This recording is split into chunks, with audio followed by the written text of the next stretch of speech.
What's up there, the tube of you? Just popping in to do a little book review. Obviously, as you can see, it's on Shadowland by Peter Straub. The main reason I wanted to do this review is, first of all, it's a really good book that I really enjoyed. Second of all, when I looked on YouTube, I think there's only 2 reviews of this. And, just not a whole lot on Peter Straub in general. Which is sort of sad. There are, some for Ghost Story and people who are well-read, specifically in the horror genre, they know of Peter Straub. So he's not like a nobody, but I think just if I could do a little bit to add a little bit more to his popularity, maybe get even an extra 1 or 2 people to read a book of his, Shadowland perhaps, it's a good thing. This is a very worthy book.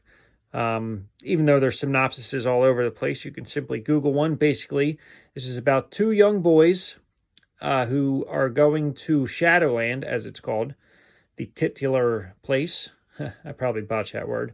But anyway, they go to Shadowland, where one of the boys' uncles is a master magician, and they're going there for a summer of basically magic. And as you can imagine, and as you would expect, a whole bunch of dark, unsettling, supernatural occurrences happen along the way. The book is sort of structured in 2 different spots, where it starts with hints of the supernatural happening for about the first third of the book, although primarily that takes place at a boys' prep school, an all-boys school.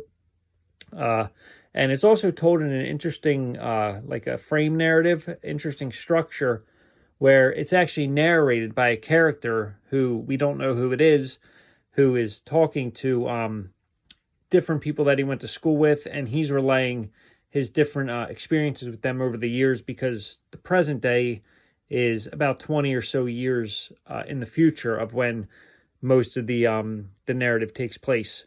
So it begins in a boys' school, and one of the main characters, probably the main character, is Tom Flanagan and Del Nightingale. They are the 2 boys who become friends at this prep school. They go to this Shadowland with the master magician, and they learn a whole lot about magic. Some creepy stuff happens. There's some appearances of famous people. I won't spoil too much, but I will say the brothers Grimm make an appearance, or do they? That's the thing with Peter Straub and his writing is he's definitely a little on the vague side, and sometimes it's slightly too vague for me, where I have a slight problem following along, getting the hint, reading between the lines, taking in the full context, that kind of thing. But I still love reading him. He's definitely a slow burn, and I can appreciate that. He takes his time. He tells a good story. His writing is very, very, his prose is very high quality. This book is, I guess that's why he's not super mainstream. Like Stephen King is just so readable. I mean, you read a Stephen King book and the pages just fly. You're having a great time. Stephen King is an excellent, entertaining author.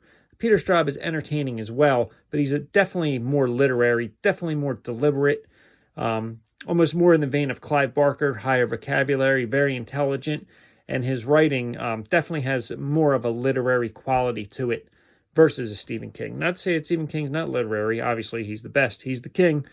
But Peter Straub, like I said, he deserves to be read a little bit more. This is really cool, Shadowland. I found this, actually both of them, at old thrift stores or wherever I found them. And what I like about having 2 copies is I switch back and forth between the 2 of them. Now, what I got off track earlier. Of course, this video is not planned. I didn't rehearse it. I'm just winging it here. But I did want to make this review because, like I said, in case somebody's searching for Shadowland reviews, you're not going to find too many of them, so I figured I could add one.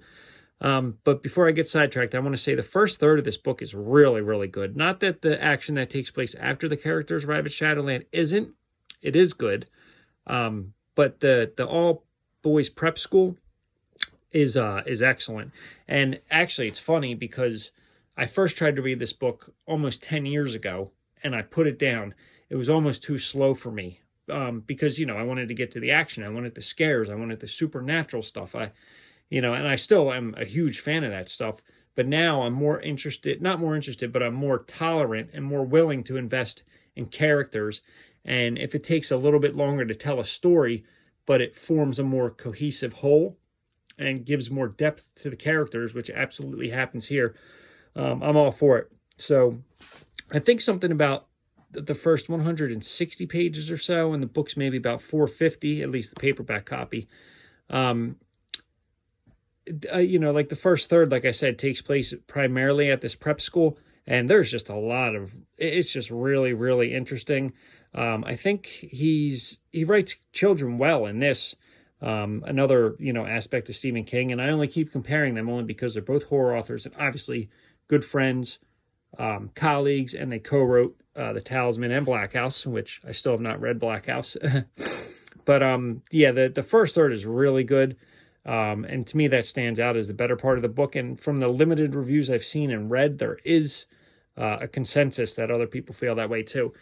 But when they do get to Shadowland, things do get a little bit vague, but in a good way, because I think it helps give that sense of, you know, there's definitely a lot of illusion going on in here.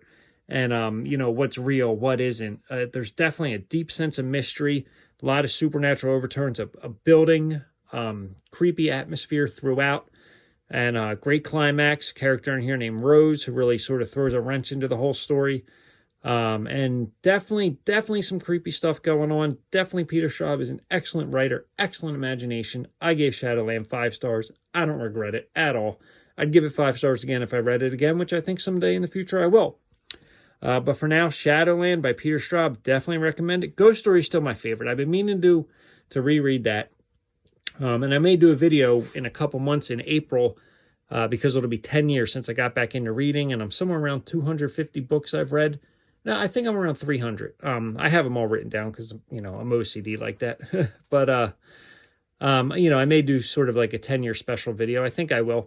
As for what I'm reading now, don't be fooled by the cover. This is a supernatural horror novel. Actually, the cover is sort of reminiscent of the story. It's definitely dark fantasy and a little heavier on the fantasy, at least at the moment.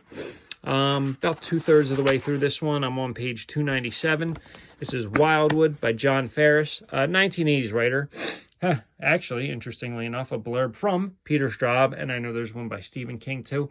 This is a 1986 novel, and really love that paperback cover. Just the 80s, 70s, 80s, great times for horror, great time for horror paperbacks. They were pumping them out. I'm sure there's a lot of bad ones, but a lot of good ones too. A lot of little gems that I find at library sales and thrift stores and things like that. And this, ever since I found this, there's not many reviews on this. It's not a very popular book. It's sort of forgotten nowadays. But I've always just wanted to read it. Wildwood. It just looked cool. I love the title, the dark fantasy. There's definitely things you would expect from fantasy, fairies and such. And that's all I'm going to say because, well, first of all, I still got to figure it out for myself. I still got about 180 or so. No, about 150 pages to go. Maybe I'll do a review on this, but it's good so far. It's not amazing, but it's a good book. Keep my interest. And as a matter of fact, as soon as I'm done this video, I'm going to read a little bit more, get somewhere into the 300 today, and hopefully finish this book this week. All right. If you watch this, hope you're doing good. Hope you have a good day. And thanks for watching. Appreciate it. Like and comment. Peace.